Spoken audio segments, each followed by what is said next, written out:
On mo dara sa bag. Mikoy, ano na? Nakabenepisyo sa Mikoy, gawas. sang benting bigas. Meron na programa ang 700 ka mga minimum wage earners sa Soxargen region.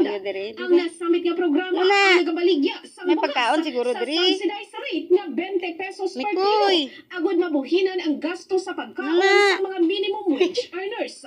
Sa ginpatigayon nga launching sa rehiyon upod ang Department of Labor and Employment, Department of Agriculture, National Food Authority, Alaga, ug Food gaga Terminal pinapay. Incorporated. Saging 140 dali. kasako Gaga sa ginisip well-milled ba? Ari na, Mik, oh. halin sa mga local farmers Mikoy. ang gintang distribuer Ha, sa sige, sige, 700 sige, ka mga empleyado sang Dole Mikoy. Philippines. Ari na, Ang oh. sa ka-empleyado ang mahimo Kuot ya sa bag. sang tubtob pulo ka kilo sang bugas.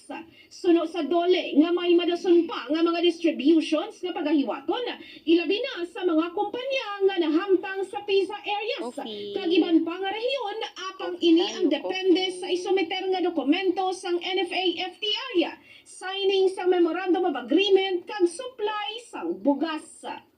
In the heart of changing lives, ako si Brigada Arjin Bautista Gasis sang 95.7 Brigada News FM Coronadal. The Music and News Authority. Brigada Live Records Ronda Brigada.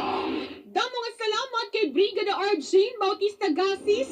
Pila na ka persona ang nagbalita sa ni mga kabrigada sa nagligad nga adlaw. Ang bisa si Brigada Arjin ganigit pamangkot ko, paano ma-determinar nga minimum wage ang isa?